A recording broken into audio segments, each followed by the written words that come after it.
दोस्तों नमस्कार, मैं संजय सिंह आपके सामने लेके आया हूँ परफेक्ट न्यूज एनालिसिस का इंफ्रास्ट्रक्चर, जिसके बारे में हमने पिछले सप्ताह आपसे कहा था कि हम वंदे भारत ट्रेनों के बारे में बात करेंगे इस हफ्ते। लेकिन दोस्तों, इंफ्रास्ट्रक्चर सेक्टर में पिछले 1-2 सप्ताह में कुछ नए डेवलपमेंट्स हुए हैं और मुझे लगता है कि वो इतने महत्वपूर्ण हैं कि हमें फिलहाल वंदे भारत विषय को पीछे रखते हुए इन विषयों पर चर्चा कर लेना बेहतर होगा। देश बिजली और कोयला संकट से जूझ रहा है। आपको पता होगा कि देश के कई राज्यों में, जैसे कि दिल्ली, पंजाब, महाराष्ट्र, झारखंड, यहाँ पे कोयले की कमी से पावर प्लांट्स बंद होने की स्थिति में पहुंच गए हैं और इसकी वजह से बिजली का उत्पादन भी काफ़ी घटा है। राज्य सरकारें केंद्र सरकार से लगातार गुहार लगा रही हैं कि कोयले की आपूर्ति बढ़ाई जाए, जबकि केंद्र सरकार ये दावा कर रही है कि कोयले का कोई संकट नहीं है और 3-4 दिन का कोयला सारे पावर प्लांट्स के बाद उपलब्ध है।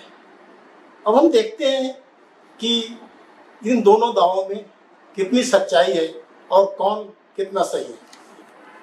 दोस्तों, ये पावर प्लांट्स और कोयले का संकट, इसकी जड़ में 2014 का सुप्रीम कोर्ट का वो फैसला है, जिसके तहत 2003 से लेकर 2010 के बीच में जितने भी कोल ब्लॉक्स आवंटित किए गए थे पिछली यूपीए सरकार के दौरान, करीब 204 कोयला ब्लॉक थे, उन सबको सुप्रीम कोर्ट ने रद्द कर दिया था, क्योंकि आरोप लगाया गया था कोयला घोटाले का उस दौरान।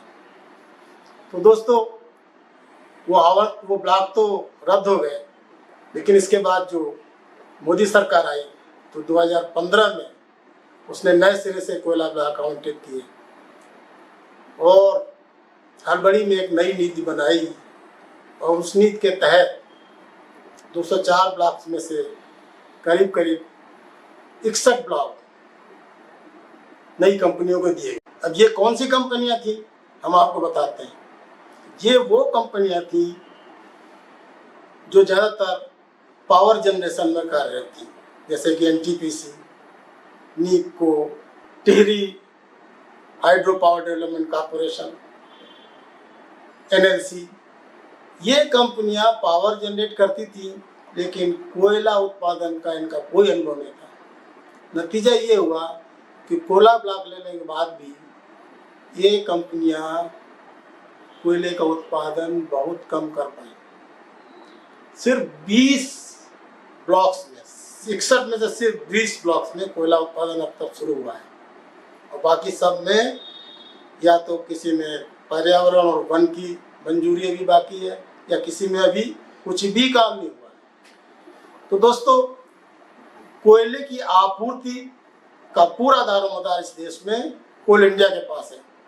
तो इसका मतलब ये हुआ कि खाली कोल इंडिया आज की तारीख में पावर प्लांट्स को सप्लाई कर रही है और बाकी ये एनटीपीसी और ये जो ब्लॉक्स लिए थे, इनमें से थोड़ा सा कोयला मिल पाता है। अब देश में पावर जनरेशन का क्या स्थिति है आपको बता देते हैं।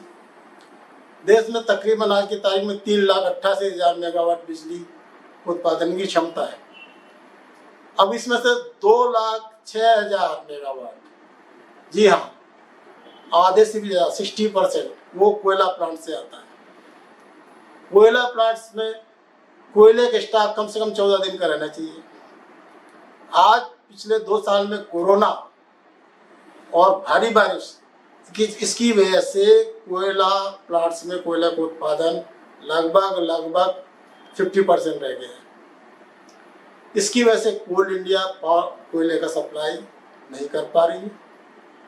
दूसरी समस्या ये है कि जो बिजली वितरण कंपनियां हैं, जो हमें आपके घर में पहुंचाती हैं बिजली, इनके पास भी गैस की कमी हो गई है। जो पावर जनरेशन कंपनियां हैं, एनटीपीसी वगैरह, वो भी पावर जनरेट कम कर पा रही हैं क्योंकि कोयला उनको कम मिल पा रहा है। तो कुल मिला के देश में बिजली का उत्पादन भी घट गया है। उत्पादन की कमी की वजह से सारे राज्यों में आप देख रहे हैं बिजली की भारी कटौती हो रही है। तो अब इसका संकट का हल क्या है? संकट का हल यही है, एक तो कोल इंडिया को गवर्नमेंट मदद करे, उसको जो कैश उसके पास की कमी हो गई उसको वो दे। दूसरा, जो हम आप बिजली उपभोक्ता है वो वितरण कंपनियों को जो बिल नहीं अदा कर पा रहे हैं, कोशिश करें कि टाइम से बिजली का बिल दें। दूसरा, जो जनरेशन कंपनियां हैं वो ठीक से कोयला कंपनियों को आगे पैसा दें और बिजली की कीमत जो मार्केट में इन्होंने बढ़ा रखी है उसको थोड़ा सा लिबरलाइज करें। ये सारे उपाय नीचे से पूरी चेन है जिसको केंद्र सरकार को मॉनिटर करना पड़ेगा। और इसी वजह से आपको पता होगा कि अमित शाह ने पिछले दिनों पावर मिनिस्टर और कोल मिनिस्टर के साथ मीटिंग की है और उसके बाद स्थितियाँ कुछ सुधार की तरफ दिखाई दे रही हैं।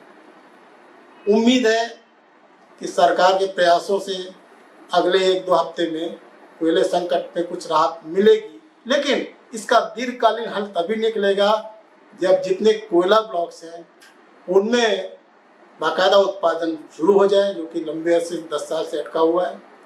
वो जब शुरू हो जाएगा तो भी ये नहीं है कि ये समस्या हल हो जाएगी, इसका लगातार मॉनिटर करना पड़ेगा क्योंकि बिजली का जो उत्पादन है, जो क्षमता है, वो 2030 तक 3,88,000 मेगावाट से बढ़ के 7-8 लाख मेगावाट तक हो जाएंगे। और तब जबकि गवर्नमेंट ऑफ इंडिया कोशिश कर रही है कि सोलर एनर्जी और रिन्यूएबल एनर्जी ये हम ज़्यादा से ज़्यादा बढ़ा दें और दुगना कर दें और तकरीबन 3-4 लाख मेगावाट सोलर और ये विंड एनर्जी हो जाए।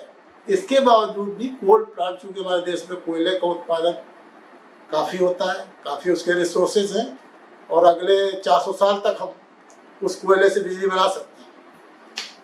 तो कोयले की ज़रूरत तब भी पड़ेगी, इसलिए कोयले की सप्लाई, उसका परिवहन, उस पर लगातार निगाह रखनी पड़ेगी, तभी हमें पावर प्लांट से रेगुलर बिजली मिलती रहेगी।